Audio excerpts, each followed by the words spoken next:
Welcome to Chandru maths. So online கிளாஸஸ்க்கும் offline இன்ஸ்டியூட்டுக்கும் இருக்கக்கூடிய டிஃபரன்ஸ் தான் இந்த வீடியோ நம்ம வந்து பார்க்க போகிறோம். ஃபஸ்ட்டு மெயின் டிஃபரன்ஸ் வந்து பார்த்தீங்கன்னா ஃபீஸ். ஸோ ஃபீஸ் வந்து ஆன்லைன் கிளாஸஸில் ரொம்ப கம்மியாக இருக்கும். ஆஃப்லைனில் கம்மியாக கொடுக்குறது பாசிபிள் கிடையாது. அவங்களுக்கு நிறைய எக்ஸ்பென்சஸ் இருக்கும். நிறையா பேருக்கு வந்து சேலரி வந்து ஃபிக்ஸ் பண்ணி கொடுத்துக்கிட்டே இருக்கிற மாதிரி இருக்கும்.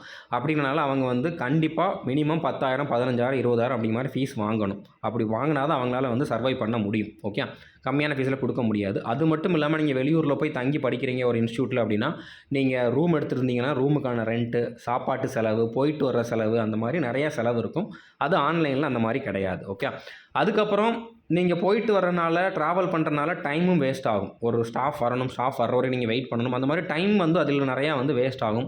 ஆன்லைனில் நீங்கள் உங்களோட டைமில் எப்போ வேணாலும் நீங்கள் நினச்ச நேரம் வந்து பார்த்துக்கலாம். ஓகே, ஒரு கிளாஸை மிஸ் பண்ணிட்டீங்க அப்படின்னா ஆஃப்லைனில் வந்து திரும்பலாம் அதை டீச் பண்ண மாட்டாங்க. ஆனால் ஆன்லைனில் உங்களுக்கு ரெக்கார்டட் கிளாஸஸ் அப்படின்றனால நீங்கள் திரும்ப எத்தனை வாட்டி வேணாலும் ஒரு கிளாஸை வந்து பார்த்துக்கலாம். ரிவிஷன் பண்ணுறதுக்குமே வந்து இது வந்து ஆன்லைனில் உங்களுக்கு பெஸ்ட்டுன்னு நான் சொல்லுவேன்.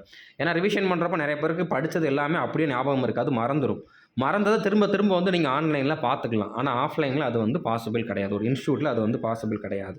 ஓகே, அதுக்கப்புறம் நீங்கள் எப்போ வேணாலும் படிக்கலாம். உங்களுக்கு எனக்கு நைட்டில் தான் டைம் கிடைக்கும், நான் ஒர்க் பண்ணிக்கிட்டு இருக்கேன், இல்லைனா காலையில் தான் டைம் கிடைக்கும், நான் காலேஜ் படிச்சுக்கிட்டு இருக்கேன் அப்படிங்கிறவங்க எல்லாருமே வந்து பார்த்தீங்கன்னா ஆன்லைன் இன்ஸ்டியூட்டில் வந்து நீங்கள் ஜாயின் பண்ணிங்க, ஆன்லைன் கோர்சஸில் ஜாயின் பண்ணிங்கன்னா நீங்கள் எப்போ வேணாலும் உங்களுக்கு கிடைக்கிற டைமில் வந்து படிச்சுக்கலாம்.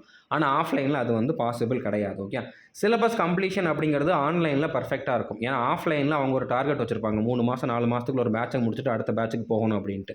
அதனால் அவங்க வந்து எவ்வளோ குயிக்காக முடிக்க முடியும் அப்படிங்கிற மாதிரி தான் பார்ப்பாங்களே தவிர, டைப் வைஸ் எல்லாத்தையுமே நம்ம வந்து கம்ப்ளீட் பண்ணணும், ஸ்டெப் பை ஸ்டெப்பாக போகணும் அப்படிங்கிற மாதிரி பார்க்க மாட்டாங்க. ஆனால் ஆன்லைனில் அந்த ரெஸ்ட்ரிக்ஷன் கிடையாது.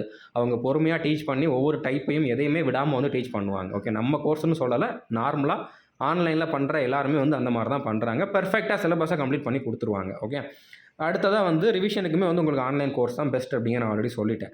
அடுத்து ரிசல்ட் வந்து ஆன்லைன்லேயுமே வந்து அதிகமான ரிசல்ட் வந்து கொடுத்துட்டு தான் இருக்காங்க. ஆஃப்லைனை விட ஆன்லைனில் அதிகமான ரிசல்ட் வந்து நம்மளுமே வந்து கொடுத்துக்கிட்டு தான் இருக்கோம். ஓகே, ஆனால் இதில் வந்து நம்ம கொடுக்குற ரிசல்ட் ஆக்சுவலாக எத்தனை பேர் பாஸ் பண்ணாங்களோ அதை விட கம்மியாக தான் இருக்கும். ஒரு 100 பேர் பாஸ் பண்ணாங்கன்னா அதில் ஒரு 40 பேர் 50 பேர் தான் நம்மக்கிட்ட வந்து அவங்களாம் இன்ஃபார்ம் பண்ணால் தான் அவங்க பாஸ் பண்ணியிருக்காங்க அப்படிங்கிற நம்மளுக்கு தெரியும். ஆனால் ஆன்லைனில் ஒரு ஸ்டூடெண்ட் அவங்கக்கிட்ட அட்மிஷன் போட்டுட்டாலே அந்த ஸ்டூடெண்ட் வேறு எங்கே படித்து பாஸ் பண்ணாலும் அவங்களோட ரிசல்ட் அப்படிங்கிற மாதிரி அவங்க காட்டிக்க முடியும். ஏன்னா அவங்ககிட்ட அந்த ஸ்டூடெண்ட்டோட பயோடேட்டா இருக்கும். அதை வச்சுட்டு இவங்க எங்ககிட்ட படித்தாங்க அப்படிங்கிற மாதிரி காட்டிக்கலாம். ஏன்னா அவங்க 100% அவங்களோட ரிசல்ட் அப்படிங்கிற மாதிரி இல்லாத ரிசல்ட்டை கூட காட்ட முடியும். ஆனால் ஆன்லைனில் இருக்கிற ரிசல்ட்டை கூட காட்ட முடியாது. எவ்வளோ செலக்ட் ஆனாங்களோ அதை விட கம்மியான பேர் தான் வந்து வாலண்டியராக வந்து இன்ஃபார்ம் பண்ணுவாங்க. ஓகே, ஸோ புரிஞ்சுருக்குன்னு நினைக்கிறேன். இதில் வேறு எதுவும் எக்ஸ்ட்ரா பாயிண்ட் இருந்தால் நீங்கள் வந்து ஆட் பண்ணலாம். நான் சொன்னதில் எதுவும் ஆட்சேபணம் இருந்தால் நீங்கள் வந்து சொல்லலாம். All the best. தேங்க்யூ.